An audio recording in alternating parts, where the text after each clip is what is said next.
எந்த ஒரு புள்ளியிலிருந்து இந்த மறையுரைக்கான சிந்தனையை ஆரம்பிப்பதென என் உள்ளம் யோசித்து கொண்டே நிற்கின்றது. மீனவனின் கடின உழைப்பும் யோசேப்பின் நேர்மையையும் இணைத்து பார்க்க சொல்லியிருக்கிறார்கள் உங்களுடைய பங்கு தந்தை. ஒரு சமூகத்தின் சார்பாக நின்று பேசுவதென்பது பல வேளைகளில் தவறாகவே புரிந்து கொள்ளப்படும். காரணம், இந்திய திருநாட்டில் எங்களுக்கென தனி அமைச்சரவையோ தனி நிர்வாகத்தையோ நாங்கள் இதுவரை கொண்டு இருக்கவில்லை. எதையும் நாங்கள் எதிர்பார்க்கவும் இல்லை. மீனவர்களுக்கான தனி தொகுதியையோ தனி சிந்தனையை கூட இந்த உலகம் எடுத்துக்கொள்ளவும் இல்லை. அழிவு ஏற்பட்டால் போனால் போகட்டும் என ஒரு சமூகத்தை புறக்கணிக்கப்பட்ட இடத்திலிருந்து இது எவ்வளவு மேன்மையான சமூகம் என சொல்வதற்கு கிடைத்த வாய்ப்பாகவே இதை பார்க்கிறேன். மீனவ சமூகம் என்று சொன்னால் இங்கு எல்லா வகையிலும் மிக நேர்த்தியான உலக அரங்கத்தில் கால் பதித்த கல்வியாளர்களை காண முடியும். கவித்துவமான வரிகளை அழகோடு எழுதும் கலைஞர்களை காண முடியும். சிறந்த பாடகர்களையும் சிறப்பு இலக்கணங்களை சொல்லும் ஆசிரியர்களையும் காண முடியும். மீனவ சமூகத்தில் வீரத்திற்கு விளைநிலமான எங்களுடைய உயர்ந்த தோள்களையும் எங்கள் சமூகத்தினுடைய சிறந்த விளையாட்டு வீரர்களையும் இந்த உலகம் கண்டு ரசித்திருக்கின்றது. கடற்கரைக்கு வந்தால் தெரியும், ஓரமாக விளையாடுகிற குழந்தையை சுற்றி கூட 2 பேர் அமர்ந்திருப்பார்கள் கரம் தட்டி பாராட்டுவதற்காக. ஊக்கப்படுத்திய சமூகத்திலிருந்து தான் உரமேற்றப்பட்டவர்களாக நிமிர்ந்து நிற்கும் தைரியத்தை நாங்கள் பெற்றிருக்கிறோம். ஒரு மீனவ சமூகம் என்பது இந்த உலகத்திற்கு பாடம் நடத்தும் சிறந்த ஆசிரியர்கள். எதையும் எதிர்பார்க்காமல் எல்லாவற்றையும் உலகத்திற்கு கொடுக்கின்றவர்கள். எங்களுக்கு அழிவு வந்தால் நாங்களே எங்களை சுமந்து கொள்வோம். ஆனால் அடுத்தவருக்கு ஒரு வேதனை என்று சொன்னால் உயிரை கொடுத்தும் காப்பாற்ற துணிந்து வருவோம் என சொல்லுகிற படை வீரர்களைப் போல மீனவ இராணுவத்தை கொண்டிருக்கிற சமூகத்தின் உரம் பெற்றவர்கள் நாங்கள். ஒரு மீனவ சமூகத்தினுடைய கடின உழைப்பை பற்றி இன்னும் சொல்ல வேண்டுமானால், என்னோடு ஒருவர் பேசிக்கொண்டார்கள். ஃபாதர், உங்களுடைய மக்கள் ஒரு போட்டுக்காக 50 லட்சம் 1 கோடி வரை செலவு செய்கிறார்கள்.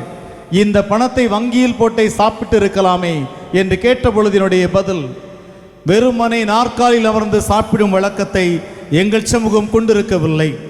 கோடியை உப்பு காற்று எடுத்து சென்றாலும் மனதில் உள்ள தைரியத்தை இழக்காமல் உழைத்து சாப்பிட வேண்டும் என்ற உரத்தை கடைசி மூச்சு வரை கொண்டிருக்கிற சமூகம் எங்களுடைய மீனவ சமூகம் என என்னுடைய பதில் அமைந்திருந்தது. நான் இளமையின் காலத்தில் இருந்த வேளையில் ஒரு அருள் பணியாளர் ஒரு புரட்சியில் பேசிய வாசகம் என் மனதில் ஓடிக்கொண்டே இருக்கிறது. மண்ணெண்ணெயை மட்டும் நீங்கள் இலவசமாக தாருங்கள், மீனவர்கள் நாங்கள் சென்று இலங்கை தமிழர்களுக்கு விடுதலை வாங்கி கொடுப்போம் என உரையாற்றியிருந்தார்கள். அந்த அளவிற்கு உயிரை கொடுத்தும் அடுத்தவரை வாழ வைக்க ஒருபொழுதும் தன்னை நிலைகுலைந்து போகாமல் நிமிர்ந்து நிற்கிற சமூகம் ஒரு மீனவ சமூகம். எனவேதான் இந்த மீனவருடைய கடின உழைப்போடு யோசேப்புடைய நேர்மையை புரட்டி பார்க்க அல்லது ஒத்துப்போக சொல்லியிருக்கிறார்கள். சற்றே சிந்தித்து பார்ப்போமே. நேர்மை என்பதை இங்கிருக்கின்ற இந்த குழந்தைகளுக்கும் பெரியவர்களுக்கும் மிக சுருக்கமாக சொல்ல வேண்டுமானால் ஒரே ஒரு நிகழ்வு மக்களே, இந்த ஒரு நிகழ்வையாவது உங்களிடத்தில் பதித்து கொண்டால் நேர்மையை பற்றி இதற்கு மேல் விளக்கம் தேவையில்லை என நம்மால் சொல்ல முடியும். இது ஒரு சென் கதை, ஒரு சென் துறவி சொன்ன கதை. ஒரு துறவி மிக நல்லவனாக இருக்கிறார். நல்ல துறவி. அரசன் பார்க்கிறான், இந்த துறவியை தன்னுடைய மாம்பழ தோட்டத்திற்கு காவல் செய்ய வருமாறு அழைக்கிறார். அந்த துறவியும் நான் பணி செய்வதற்கு தயாராக இருக்கிறேன் என சொல்லி ஒரு மாம்பழ தோட்டத்தை பராமரிக்கிற பணியை அந்த துறவிக்கு அரசன் கொடுக்கிறான். அரசனுடைய இவ்வளவு பெரிய தோட்டத்தை அந்த ஒரு துறவி பராமரித்து வருகிறார். ஒரு நாள் அரசன் தன் அமைச்சர்களோடு அந்த மாம்பழ தோட்டத்திற்குள்ளே நுழைகிறார். மாம்பழ தோட்டத்தை சுற்றி பார்க்கிற வேளையில் மாம்பழங்கள் மிக அழகாக பூத்து நிற்கிறது. அது ஒருவேளை அருமையாக காய்த்து நிற்கிறது. அரசன் அந்த வேலை செய்த துறவி அழைத்து சொல்கிறான், அமைச்சரும் அரசரும் வந்திருக்கிறோம், நல்ல மாம்பழங்களில் ஒரு 10 மாம்பழங்களை எங்களுக்கு எடுத்து வாருங்கள் என சொல்கிறார். அந்த துறவியும் சென்று 10 மாம்பழங்களை வெட்டி அரசனுக்கு உண்ண கொடுக்கிறார். அரசனும் அமைச்சர்களும் சாப்பிட்டால் அது மிக புளிப்பாக இருக்கிறது. அரசன் கடித்த மறுநிமிடமே அதை துப்பி விடுகிறான். அவன் கேட்கிறான், என்ன நீ நல்ல மாம்பழங்களில் 10 எடுத்து வர சொன்னால் புளிப்பான மாம்பழமாக இருக்கிறதே, வாயில் வைக்க முடியவில்லையே என்று அந்த துறவியிடம் கேட்கிறான். அன்புக்குரியவர்களே, அந்த துறவியினுடைய பதில், இந்த மாம்பழ தோட்டத்தை பராமரிப்பது மட்டும்தான் என்னுடைய வேலையே தவிர மாம்பழத்தை சாப்பிடுவது என்னுடைய வேலை அல்ல. அதை சுவை பார்க்க வேண்டியது உன்னுடைய வேலை. காரணம், இது உன்னுடைய தோட்டம். இவ்வளவு பெரிய மாம்பழ தோட்டம் தானே, ஒரு மாம்பழத்தை பறித்து தான் சாப்பிட்டு இருக்கலாமே. இல்லை இல்லை, ஒரு பொழுதும் செய்துவிடக் கூடாது என சொல்கிறானே, இதுதான் நேர்மை. இவ்வளவு பெரிய வாய்ப்பு ஒரு மனிதனுக்கு கிடைத்த பொழுதும் தன்னுடைய நேர்மையில் நிலைநிற்கிற ஒரு மனம் இருக்கிறதே, இந்த மனதை கடவுள் இந்த பூமியில் பார்த்தது புனித யோசேப்பில். காரணம் உண்டு, வெறுமனை கற்பனை காவியமாக இதை சொல்லவில்லை. நீங்கள் விவிலியத்தை அப்படி வாசித்து பாருங்கள். யோசேப்பை பற்றி என்ன சொல்லப்பட்டிருக்கிறது? அந்த ஒற்றை வரி போதும், இவர் தாவீதின் வழிமரபினர். அப்படியானால் தாவீதுடைய வழிமரபை பொறுத்தவரையில் அரச பரம்பரையாக வந்திருக்கின்ற ஒரு மாபெரும் பரம்பரையில் இருந்து, அத்தனை பேர்புகளோடு வாழ்கிற ஒரு சமூகத்தில் இருந்து ஒருவரை ஆண்டவர் தேர்ந்தெடுக்கிறார். இந்த தாவீதின் வழிமரபில் இருந்து யோசேப்பை தேர்ந்தெடுக்கிற கடவுள் இந்த யோசேப்பை நேர்மையாளராக கண்டிருக்கிறார். எப்படி நேர்மையாளராக காண முடியும்? அவருடைய நேர்மைக்கு சான்றை பார்க்க முடியும் விவிலியத்தில். ஆண்டவர் ஒருவேளை யோசேப்புக்கான அந்த மனைவியை கொடுத்த பொழுதும் சரி, குழந்தை எடுத்துக்கொண்டு எகிப்துக்கு ஓட வேண்டும் என சொன்ன பொழுதும் சரி, தன்னை துரத்துகிற ஏரோதை பற்றி ஒரு கணமும் ஏன் யோசேப்பு சிந்திக்கவில்லை? தனக்கு ஆள்பலம் உண்டு, அடிபலம் உண்டு, தனக்கு சார்ந்த ஆட்கள் உண்டு, ஒரு மாபெரும் பரம்பரையினுடைய காரியங்கள் உண்டு. அழைத்திருக்கலாமே, தாவீதின் வழிமரபனாக அத்தனை அரசுகளையும் சேர்த்திருக்கலாமே இந்த ஏரோதை எதிர்ப்பதற்காக. அதுதான் நேர்மை. எனக்கு கிடைக்கிற எல்லா வாய்ப்புகளிலும் ஒரு பொழுதும் நீங்கள் என்னுடைய நல்லதை எடுத்துவிட முடியாது என சொல்லி நேர்மையாக வாழ்ந்த ஒரு மனிதனுடைய சான்றுதான் யோசேப்பு என்ற இந்த புனிதமான ஒரு தகப்பனை கடவுள் நமக்கு கொடுத்தது.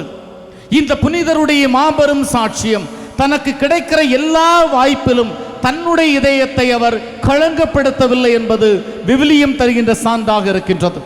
சாணக்கியன் பற்றி வாசித்திருப்போம். அருமையான நிகழ்வுகள். ஒரு முறை அவர் படுத்து கிடக்கிறார். படுத்து கிடக்கிற வேளையில் திருடர்கள் இரவிலே அவருடைய இல்லத்தை சூறையாடுவதற்காக செல்கிறார்கள். இரவு நேரத்தில் திருடர்கள் அவனுடைய வீட்டை சூறையாடுவதற்கு உள்ளே சென்றால் வீடும் உடைந்த வீடு, ஆனால் உள்ளே நிறைய கம்பளி ஆடைகள் அடுக்கி வைக்கப்பட்டிருக்கிறது. அப்பொழுது திருடர்கள் பார்த்தால் இவன் குளிரில் நடுங்கி நடுங்கி கிழிந்து போன ஒரு போர்வையை போர்த்து கொண்டு உறங்கிக் கொண்டிருக்கிறான் சாணக்கியன்.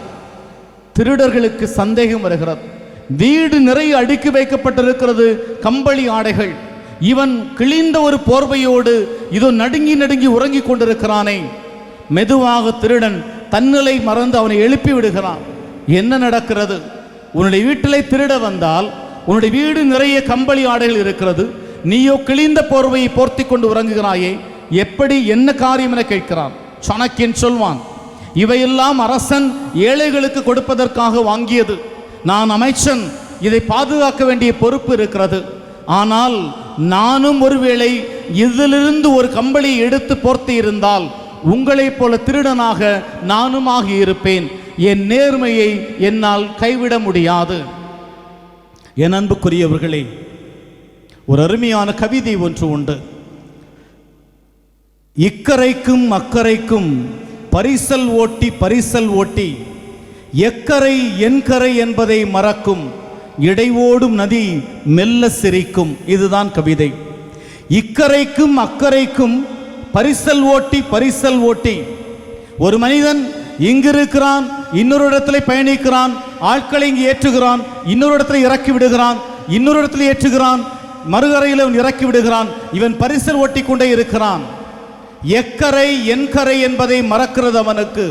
ஆனால் இடைவோடும் நதி சிரிக்கிறது, நீ என்ன வாழ்க்கையை வாழ்கிறாய்? எங்களுடைய தகப்பன்களாக, சகோதரர்களாக, மீனவன் என பெருமிதத்தோடு வாழ்கின்ற அன்பு உறவுகளே, உங்களுக்கு திறமைகள் உண்டு, ஆற்றல் உண்டு. உங்களுக்கான அத்தனை நலமான காரியங்களையும் ஆண்டவர் நமக்கு நிறையவே கொடுத்திருக்கிறார். அழகையும் அறிவையும் ஆடம்பரங்களையும் நிரம்ப பெற்றிருக்கிறோம். ஆனால் பல நேரங்களில் வாழ்க்கை என்பதை நாம் மறந்து போகிறோம்.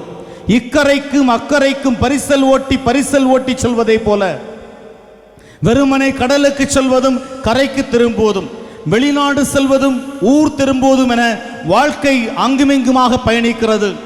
பரிசல் ஓட்டி சொல்வதை போல பல்வேறு இடங்களில் பயணித்துக் கொண்டிருக்கிறோம். எக்கரை என் கரை என்பதை மறக்கிறது. என்ன ஒரு வாழ்க்கையை நான் வாழ்கிறேன் என்பதை என்னுடைய உள்ளம் ஏற்க மறுக்கிறதே. நம்முடைய வாழ்க்கையினுடைய அத்தனை அழகுகளையும் நேர்மைகளையும் நாம் இழந்து வருகிறோம். ஒரு பொழுதும் நம்முடைய சமூகம் சேர்த்து வைத்த செல்வத்திலிருந்து அள்ளி கொடுத்து பிள்ளைகளை பாதுகாத்ததில்லை. வெறுமனை செல்வம் சேர்க்க வேண்டும் என்பதற்காக உறவுகளை தூக்கி எறிந்தது கிடையாது. ஒரு பொழுதுமே நான் பணக்காரன் ஆக வேண்டும் என்பதற்காக உறவுகள், உடன்பிறப்புகள் இல்லை என்று சொல்லி வாழ்ந்தது கிடையாது. ஒரு பொழுதும் என்னுடைய வீட்டில் செல்வம் வந்தது என சொல்லி என்னுடைய பெற்றோர் தனி வீட்டுக்கு அனுப்பி வைக்கப்பட்ட வரலாறுகள் கிடையாது. ஆனால் அண்மை காலங்களில் இவையெல்லாம் உருவாகி வருகிறது. அண்மை காலங்களில் இதுதான் நடைமுறை என நம்முடைய சமூகமும் தன்னிலை இழந்து கொண்டே இருக்கிறது. இப்பொழுதுதான் நேர்மைக்கு வருவோம். எல்லா வாய்ப்பு, எல்லா வசதி கிடைத்தாலும் எனக்குரிய நேர்மையோடு நான் வாழ்கிறேன். தாவீது அரசருடைய வாழ்க்கையை சிந்திக்கலாமே. சவுல் என்பவனை கொல்வதற்காக தாவீதுக்கு ஒரு வாய்ப்பு கிடைக்கிறது. சவுலை கொல்லும் வாய்ப்பு. சவுல் தாவீதை கொல்ல தேடிய வேளையில் அவனை பிடிப்பதற்கு, அவனை கழுத்தை வெட்டுவதற்கு ஒரு அருமையான வாய்ப்பு. குகையிலே சவுலை சந்திக்கிறார் தாவீது. என்ன செய்கிறார்? சவுலின் உடையினுடைய ஓரத்தை வெட்டி எடுக்கிறார். கழுத்தை வெட்டவில்லை, உடையின் ஓரத்தை வெட்டி எடுத்துவிட்டு சவுல் துயில் எழும் நேரம் வரை காத்திருக்கிறார். எந்த விஷயத்தை சொல்ல வேண்டுமோ அதற்காக. ஒரு சொல் இருக்கிறதை சொல்லின் வழியாக சொல்லிக் கொள்ளலாம். அடிதடி தேவையில்லை. தாவீது பொறுமையாக இருந்து சவுல் துயில் எழுந்தவுடன் சொல்கிறார், அரசனே, நீ என்னை கொல்ல தேடினாய், நீ என்ன பயிர் செய்கிறாய் உன்னுடைய வாழ்க்கையில்? உன்னுடைய உடையின் ஓரத்தை வெட்டி எடுத்த என்னால் உன் தலையை வெட்டி இருக்க முடியாதா? என் வாளை உன்னுடைய வயிற்றிலை சொருகி இருக்க முடியாதா?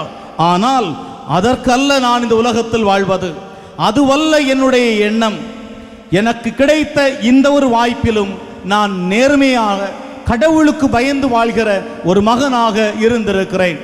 அந்த வழிமரபில் வந்த யோசேப்பு இதோ ஏரோது அரசன் குழந்தையை கொல்ல தேடிய பொழுது ஏரோது அரசனை எதிர்த்து நின்றிருக்க முடியும். சக்கரியாவோடு சேர்ந்து ஏரோது எதிர்ப்பதற்குரிய வலிமையை பெற்றிருக்க முடியும்.